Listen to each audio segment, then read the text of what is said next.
سلام دوستان، امیدوارم که خوب باشین. امروز با آموزش شربت بار از کانال خوشمزه در خدمتتون هستم. سوالات زیادی دریافت کردم در مورد اینکه شربت بار چی هست و چجوری تهیه میشه، به دلیل اینکه توی چند تا شیرینی ازش استفاده شده. برای همین تصمیم گرفتم که یک ویدیو کامل با تمام جزئیات رو اختصاص بدم به آموزش شربت بار. موادی رو که لازم داریم روی صفحه میبینید. همینطور اگه لیست مواد لازم رو میخواید میتونید زیر ویدیو توی دسکریپشن باکس پیدا بکنید. ابتدا شکر و آب رو داخل یک قابلمه میریزیم، روی حرارت ملایم میذاریم، هم میزنیم تا جایی که شکر کاملا حل بشه و به جوش بیاد.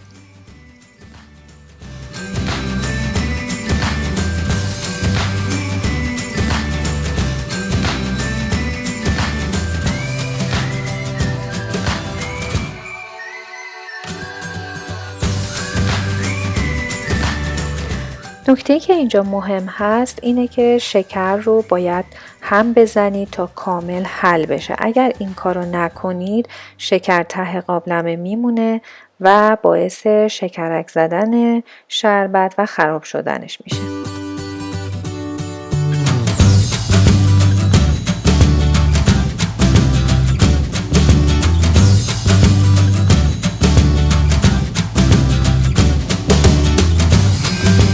وقتی شکر و آب به جوش اومد، دونه های هل رو بهش اضافه می کنیم و اجازه میدیم روی حرارت ملایم حدود 15 دقیقه بمونه تا قوام بیاد. از اینجا به بعد دیگه شربت رو به هیچ عنوان هم نمیزنیم.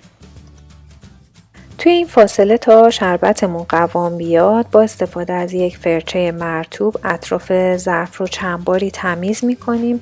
این کار کمک میکنه که شربتمون شکرک نزنه. برای این کار به جای آب میتونید از گلاب یا آب لیمو هم استفاده بکنید.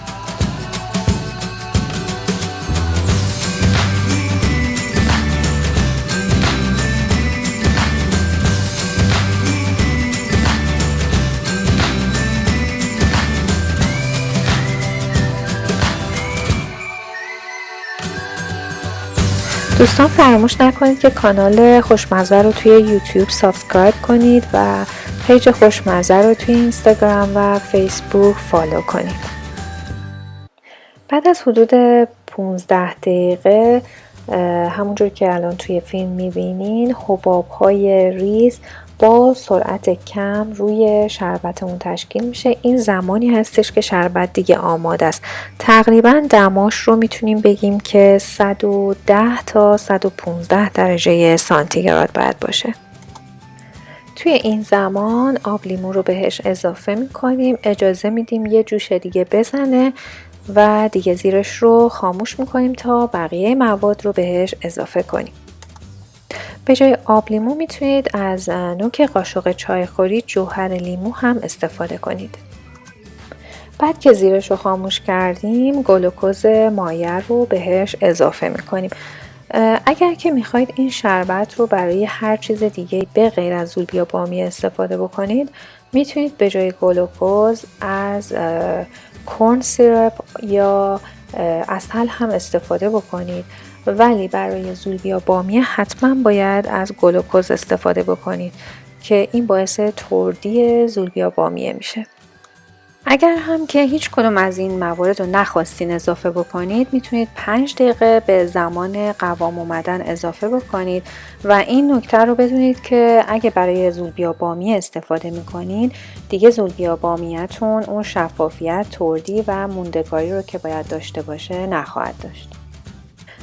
کامل هم میزنیم تا گلوکوز داخل شربتمون حل بشه. من اینجا یه قاشق غذاخوری گلاب هم اضافه میکنم. میتونید فقط از گلاب یا فقط از هل استفاده بکنید یا مثل من اینجا از هر دو استفاده کنید. یک قاشق غذاخوری هم زعفران دم کرده داشتیم، اون رو هم اضافه میکنیم و هم میزنیم. دوستان یه نکته رو اینجا بهتون بگم که اگر میخواین این شربت رو مدت طولانی نگه دارین، توصیه میکنم که زعفرون رو به صورت دم کرده استفاده نکنید و همینطور گلاب رو استفاده نکنید یا اینکه توی اول کار بهش اضافه بکنید، چون در این زمان ما داریم یه مقدار آب اضافی به شربتمون اضافه میکنیم که این باعث میشه موندگاریش یکم پایین بیاد. ولی من چون الان میخوام این شربت رو تا 2 روز آینده استفاده بکنم، در آخر بهش اضافه میکنم که عطر و طعمش بهتر بمونه. خب دوستان عزیز، شربت بار هم آماده شد. الان چون هنوز گرم هستش رقیقه، ولی هر چقدر که سردتر میشه غلیظ‌تر میشه، ولی در نهایت غلظتش نباید بیشتر از عسل باشه.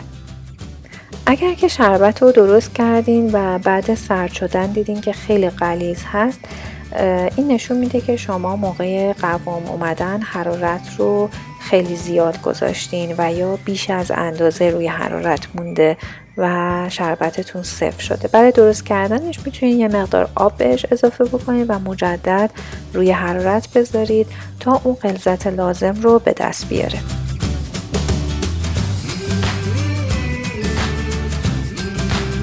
اینجا من یه مقدار از شربت رو داخل یه ظرف کوچیک ریختم که زودتر سرد بشه و شما بتونید غلظتش رو ببینید. همونطور که میبینین غلظتش دقیقا مثل عسل هستش. برای درست کردن زولبیا بامیه دقت کنید که باید شربت رو گرم کنیم، بنابراین اون موقع به این غلظت نخواهد بود.